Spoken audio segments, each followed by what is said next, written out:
नमस्कार, मैं प्रिया राज, आप देख रहे हैं न्यूज़ 24। आपको बता दें कि इन दिनों उपेंद्र कुशवाहा काफी सक्रिय हो गए हैं।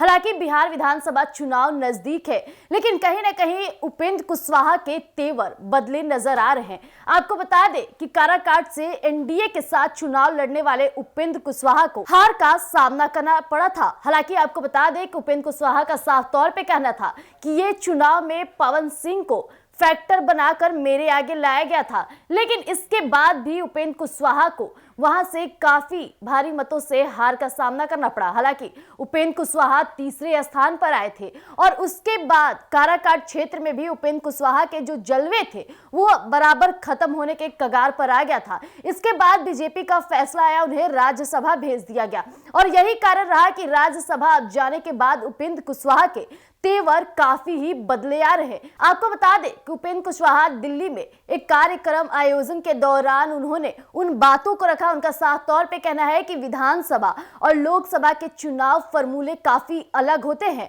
और इस बार बिहार विधानसभा चुनाव में सीटों को लेकर उन्होंने अलग फॉर्मूले को लेकर जारी करने की बात कही है। यहां तक कि बिहार के मुख्यमंत्री नीतीश कुमार पर भी उपेंद्र कुशवाहा का कटाक्ष जारी था। उनका साफ तौर पे कहना था कि नीतीश कुमार जनता को संबोधन करते समय कहते हैं कि मैं महागठबंधन में नहीं जाऊंगा, एनडीए के साथ रहूंगा। तो उपेंद्र कुशवाहा का साफ तौर पे कहना है कि नीतीश कुमार ऑलरेडी एनडीए में है, तो उन्हें इस बात का जिक्र जनता के बीच नहीं करनी चाहिए थी। तो आइए हम आपके बीच और बातों को साझा करते हैं कि आखिर उपेंद्र कुशवाहा के तेवर इतने बदले क्यों हैं। आपको बता दें, राष्ट्रीय लोक मोर्चा के अध्यक्ष यानी उपेंद्र कुशवाहा 2024 के लोकसभा चुनाव में एनडीए के साथ काराकाट सीट से चुनाव लड़े, लेकिन हार गए। अब बीजेपी ने उन्हें राज्यसभा भेज दिया है। अब राज्यसभा सांसद बनने के बाद उपेंद्र कुशवाहा के तेवर बदले बदले से दिख रहे हैं। आपको बता दें, बीते मंगलवार को दिल्ली में उपेंद्र कुशवाहा ने संवाददाता सम्मेलन किया। इस दौरान उन्होंने कहा कि लोकसभा और विधानसभा के चुनाव का फॉर्मूला अलग होता है। ऐसे में उनका साफ संदेश था कि 2025 में एलिस लोकसभा वाला फॉर्मूला नहीं चलेगा। वहीं उपेंद्र कुशवाहा ने कहा कि फॉर्मूला तो विधानसभा और लोकसभा का अलग अलग होता ही है और लोकसभा का जो फॉर्मूला हुआ उससे थोड़ा नुकसान भी हुआ है, तो पुराने अनुभव के आधार पर आदमी आगे करेक्ट करता है, इसलिए करेक्शन होगा।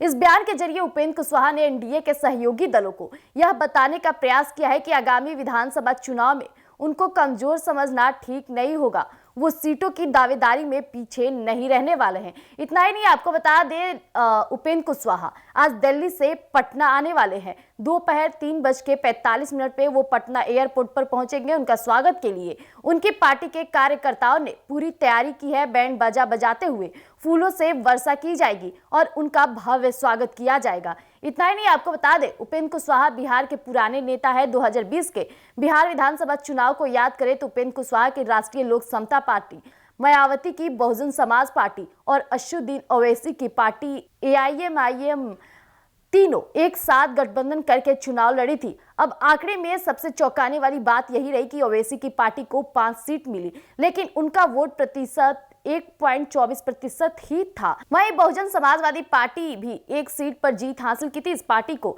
1.49% वोट मिले थे। हालांकि उपेंद्र कुशवाहा को एक भी सीट नहीं आई, लेकिन 1.77% वोट मिला, जो बाकी दोनों सहयोगी पार्टियों से ज्यादा था। तो जैसा कि अभी आपने सुना कि आज उपेंद्र कुशवाहा दिल्ली से पटना पहुंचेंगे। पटना एयरपोर्ट पर 3:45 पे वो आएंगे। उनके कार्यकर्ताओं के द्वारा उनका भव्य स्वागत किया जाएगा। बैंड बाजे के साथ फूलों की बरसात की जाएगी। हालांकि उपेंद्र कुशवाहा तो चर्चे में रहते ही हैं, लेकिन इन दिनों जो वो अपने बिहार विधानसभा चुनाव को लेकर जो अपनी रणनीति तैयार करें, उनका साफ तौर पे कहना है कि करेक्शन होना चाहिए।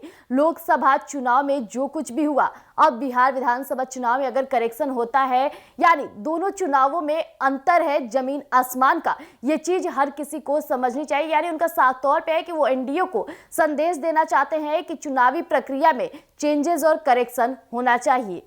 तो आज के लिए इतना ही। ऐसी तमाम खबरों के लिए आप बने रहिएगा एक न्यूज़ 24 पर। अगर आप हमें यूट्यूब चैनल पर देख रहे हैं तो हमारे यूट्यूब चैनल एक न्यूज़ 24 को सब्सक्राइब कीजिएगा। फेसबुक पे देख रहे हैं तो फॉलो और लाइक कीजिएगा। धन्यवाद।